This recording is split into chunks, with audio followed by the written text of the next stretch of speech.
When I was about 8, my parents split up, and my father moved back to Honduras. And I didn't know where he was, and I didn't know what he was doing. I just knew that he made the choice to leave. So I never saw him again. He passed away in 2010, and I visited Honduras for the first time in 2012, so I just missed him. The first time I went to Honduras, whether it was pure coincidence or some kind of divine choreography, I ended up in the small mountain village that my father was born and raised in, and I visited his grave. That was a moment that really piqued my interest, that I could know and get in touch with that part of my history and my past that had always felt so far away. Even my older sister Jennifer and I, who I'm super close with, have never really talked about our father until now. Do you feel you know a lot about Daddy's side, like even our grandparents on that side? No, I think it was just sort of something we didn't talk about. And we didn't ask. When he passed, I was so emotional because it's like we never got to know him, and that possibility of getting to know him just was taken, it wasn't taken, Went away. it went away. I remember just hearing kind of loosely in conversation that Dad's grandfather or great-grandfather was like in the military and was a general. Exactly. But it would be really nice to know for sure some of the facts of like, where does he come from and who were his family? I guess if I want to find anything new out about my father and his history, I have to start in Honduras. I'm excited. I wish you were coming with me. I really wish I was going too. So my plan is to start my journey where I left off on my last visit to Honduras, in the town of La Esperanza, where my father was born and raised and where he died and is buried.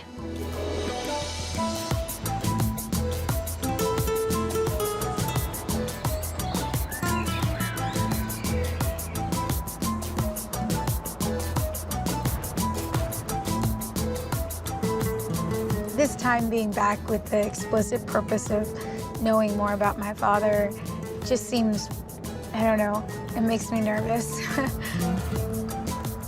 For so much of my life, it was a chapter that seemed kind of unopened and one that I always imagined I would eventually explore. But now that I'm here doing that, it's kind of very emotional. The last time I was here, I unexpectedly met a woman my father knew, and now I'm heading to meet her son, Romaldo, who I understand was my father's very close friend. Hola. Buenas tardes. Mucho gusto. Mucho Encantado de saludarte. Gracias. Pasa adelante. Muchas gracias. Tu papá era como mi hermano, era mi mejor amigo. Wow. ¿Desde qué año se Desde que conocieron? éramos niños, tal vez de 5 o 6 años. Yo quiero mostrarte unas fotos, ¿quieres verlas? Sí, por favor. Estamos yendo para la hacienda y ¿Ese es mi padre? Este es tu padre, unos 20 años, 19, 20 años, por la década de los 70s. Yo tenía las fotos de toda la familia que le mandaban ustedes y él la guardaba. Sí.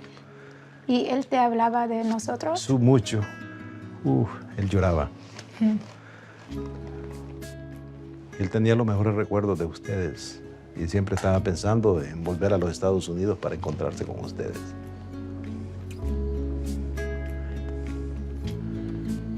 Gracias. Se parece mucho a... ¿A tu hermano? Sí. Sí. Y también mis hermanas. Y te hablaba de por qué no nos contactaba a Sí. nosotros. Él tuvo muchos problemas. Tenía problemas en su corazón. Y tú tienes que entenderlo. Tienes que entenderlo porque ahora está con Dios.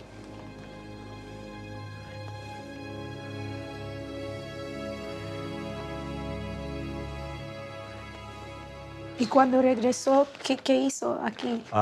Puso su computadora, se puso a trabajar y puso una escuela de computación en mi casa. Tuvo alumnos, tuvo éxito y se sentía más feliz, iba cambiando su dolor o su cosa interna y fue mejorando bastante. Y él Viene de una familia de gente muy intelectual. ¿Conocías mis abuelos? Sí, conocí muy bien a tu abuelo, a don Carlos. A tu abuela Georgina yo no la conocí. Mi nombre es America Georgina. Ah, tú eres Georgina también. Sí. Ah, es el nombre de tu abuela. De mi Sí. abuela. ¿Y qué sabías de mis bisabuelos? Tus bisabuelos fueron doña María Luisa y tu bisabuelo fue el general Gregorio Ferrera. ¿Y cómo puedo saber más de él? Para tener mayor información hay que ir a la Municipalidad de La Esperanza, porque ahí está una historiadora que le puede relatar los hechos, la vida del general Gregorio Ferrera. Pues mil gracias, don Romaldo. Tío Rumi, dígame. Tío Rumi.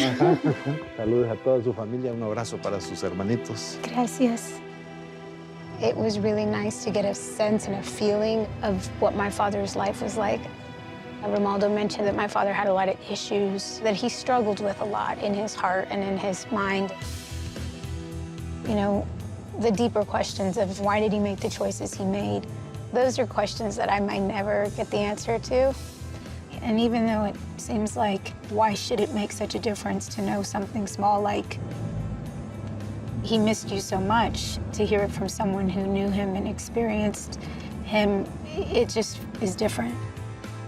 Growing up, I'd heard rumors that somewhere down the line there had been a general in the family. And Romaldo mentioned that my great-grandfather was a general. So I'm very interested in knowing what a historian has to say about my great-grandfather and what he could have possibly done that warrants a historian knowing about it. So it's really exciting.